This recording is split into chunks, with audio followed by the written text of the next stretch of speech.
Je suis Serigne Gueye Diop, je ne suis pas physiquement là, mais j'ai tenu quand même à participer à cet exercice de carnaval, du talk show. Pour ma présentation sommaire, qui suis-je? C'est toujours difficile à dire, hein? Mon nom c'est en tout cas Serigne Gueye Diop. Je suis d'abord originaire de Sandiara. Je suis marié, j'ai 6 enfants, 3 charmantes filles et 3 charmants garçons, n'est-ce pas? J'ai également ma femme, une charmante épouse qui s'appelle Fatma Thiougo Diop. Cette année, j'aurai 30 ans de mariage, n'est-ce pas? Et pendant mes études, quand j'étais jeune, en fait, j'adorais les études. J'adorais l'école. Et j'ai fait une scolarité assez bizarre qui a commencé d'abord vers 3-4 ans par l'école coranique, où j'ai appris le Coran. Et puis, vers l'âge de 5-6 ans, j'ai commencé l'école française, l'école catholique. Ensuite, je suis retourné donc à l'école primaire laïque. Et j'ai eu mon entrée en 6e aussi assez tôt, au CM1 déjà. Et puis, j'étais orienté à Mbour, au collège de Mbour. Et c'est là où j'ai commencé donc à m'intéresser vraiment à la science. J'aimais beaucoup les mathématiques et les sciences physiques. Et j'étais un élève, comme on dit, assez studieux, mais assez turbulent également, hein, n'est-ce pas? Alors, après mon brevet, comme je ne suis jamais le chemin des autres, au lieu de m'amener au lycée de Thiès, qui était un lycée tout à fait classique, où on orientait tous les jeunes de Mbour, Thiès, Tivaouane, alors moi, on m'amène à Kaolack, au lycée Gaston Berger de Kaolack, qui était le plus grand lycée du Sénégal, 4000 élèves à l'époque. Et là, j'ai commencé donc à faire le second cycle. Et on m'a orienté en seconde C, c'est-à-dire en maths physique encore. Et j'ai pu, au bout de 3 ans, avoir mon bac. Mais je dois dire que Kaolack, ce n'était pas de tout repos, parce que j'ai été dans les mouvements associatifs, les mouvements des étudiants. J'ai aussi été dans les mouvements de sport, président des élèves, président de l'association culturelle. J'ai amené une délégation en Gambie. Et j'ai fait beaucoup de grèves contre le proviseur. On a été poursuivi par la police à l'époque parce qu'on avait un proviseur qui détournait les pommes et la viande de l'internat. Donc ça, je n'aimais pas du tout. Alors que je n'étais pas à l'internat. Mais bon, comme je ne m'occupe jamais des choses qui me regardent, alors j'ai été poursuivi par la police pendant plusieurs jours. Mais ils ne m'ont jamais pris. Ils ne m'ont jamais pris. Ils avaient pris mon ami Yamar Ndiaye à l'époque. Et voilà. Et quand j'ai eu mon bac, c'est très intéressant.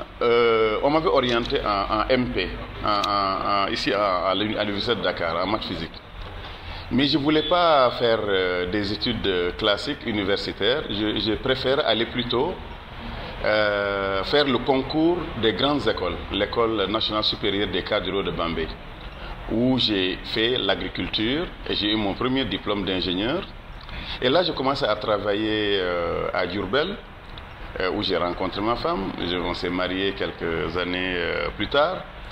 Et pour le gouvernement sénégalais. Diourbel, ensuite à 25-26 ans, on m'a affecté comme inspecteur de l'agriculture dans la région de Matam, au fleuve. Et c'est là où, à 25-26 ans, j'étais chef d'un service départemental de l'agriculture où tout le monde était plus âgé que moi. C'était aussi une expérience intéressante pour un jeune qui n'avait jamais managé des personnes. C'était très intéressant.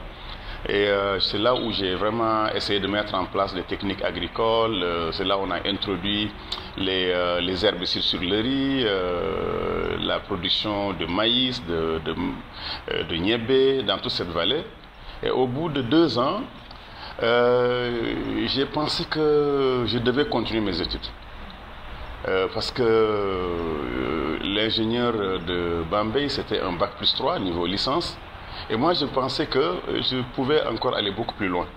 Et j'ai fait un concours professionnel qui s'appelle le concours de l'École nationale d'agronomie tropicale, d'agronomie de Thiès, ENDER, ENSA de Thiès. Et j'ai réussi ce concours. On était 7 sur l'ensemble du territoire. Et donc, au bout de 2 ans, j'ai fini les études là-bas, et il fallait en dernière année opter pour un cycle de spécialisation court, 1 an, ou un cycle de spécialisation plus long en France, en agroalimentaire. Alors comme je ne fais jamais les choses simplement, j'ai pris le cycle de spécialisation plus long. Au lieu d'aller dans l'agriculture ou dans la protection des végétaux ou dans le machinisme agricole, alors j'ai décidé d'aller dans l'industrie agroalimentaire. Alors je m'étais toujours dit qu'il fallait faire quelque chose. Et j'avais imaginé que la meilleure façon d'aider ces jeunes à rompre ce cycle de la pauvreté, c'était l'éducation. Et j'ai commencé par ma propre famille. Tous les membres de ma famille, les neveux, les cousins, j'ai donné à chacun une bourse. Là, je parle il y a 25 ans de cela. Et pour voir qu'est-ce qu'ils deviennent au bout de 10, 20, 25 ans. Et j'ai vu que tous ces jeunes qui avaient un métier au bout de 10, 20, 25 ans, alors ils étaient tous des chefs d'entreprise, des professionnels, des infirmiers, n'est-ce pas? Et ça m'a beaucoup inspiré. Donc ça m'a convaincu que le parcours que j'ai eu, en fait, avec l'école, on pouvait le faire. Et c'est ainsi que maintenant j'ai eu l'idée, avec des amis, de créer ce lycée de Sandiara. Et c'est là une autre histoire qui était assez paradoxale, parce que quand j'ai eu l'idée de créer ce lycée de Sandiara, je suis allé voir l'inspecteur d'académie, et il n'y croyait pas du tout. Il me disait que ce lycée, pourquoi vous voulez le faire? C'est pour gagner de l'argent, c'est public ou c'est privé? Et j'avais du mal à lui faire comprendre, non, c'était pas pour gagner de l'argent. J'étais déjà peut-être l'un des mieux payés ici au Sénégal. Donc ce n'était pas pour gagner de l'argent. Je voulais juste contribuer à l'éducation au Sénégal. Donc je voulais juste qu'il crée le lycée et qu'on me donne des professeurs. Et moi je vais construire un collège d'abord de 400 élèves. Alors évidemment il ne croyait pas, il l'appelait lycée fantôme. Donc voilà, vous voyez votre lycée fantôme là. Ensuite vous voulez qu'on me donne des profs. Il m'a dit ok, allez-y, créez le lycée et puis on va voir. Et moi, j'ai commencé à construire le lycée. On a pris 10 hectares et on a commencé à discuter avec les gens du village, à faire cotiser les gens, etc. pour arriver à démarrer quelque chose avec tout le monde. Donc, tout le monde a cotisé. Les vendeurs d'arachides, les maçons également, les vendeurs de moutons, les ménagères, tout le monde a cotisé parce que ce qu'on voulait en fait, c'est que ce soit une approche participative. C'est-à-dire que ce n'est pas l'école, le lycée de Serigne Gueye Diop, mais c'est le lycée de tout le monde.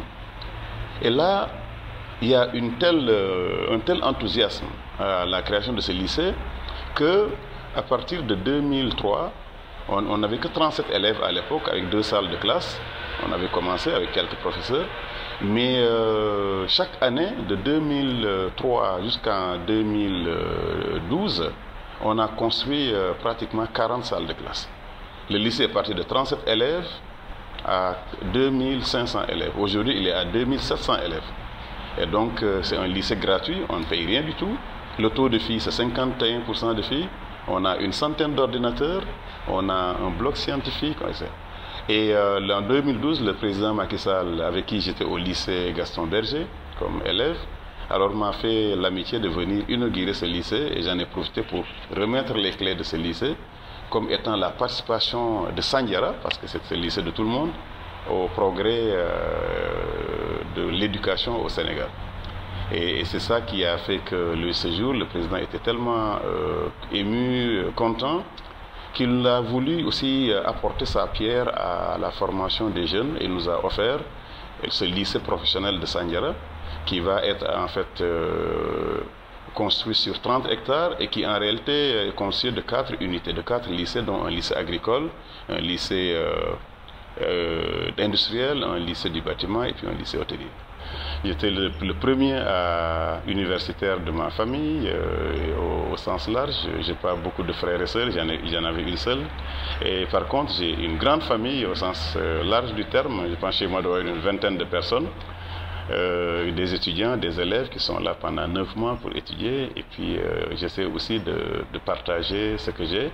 Parce que je pense que dans la vie, il faut toujours partager le savoir qu'on a. C'est pour ça que j'enseigne. Il faut toujours partager les richesses que Dieu vous donne, parce que ce n'est pas pour vous. Hein. Et il faut aussi partager le pouvoir. Si vous avez un pouvoir, il faut faire en sorte que ça puisse bénéficier à la population locale, à ta communauté, à ton pays, etc. Donc voilà un peu ma façon de voir le monde. C'est ça que je voulais partager avec vous ce soir. Ne partez pas si vite. Vous pouvez vous abonner à notre chaîne et rester à jour sur tous nos prochains talks en cliquant sur le bouton s'abonner juste là. Vous pouvez également regarder d'autres talks en cliquant ici, ici ou ici. Et n'hésitez surtout pas à réagir en commentaire ou sur notre page Facebook. À bientôt!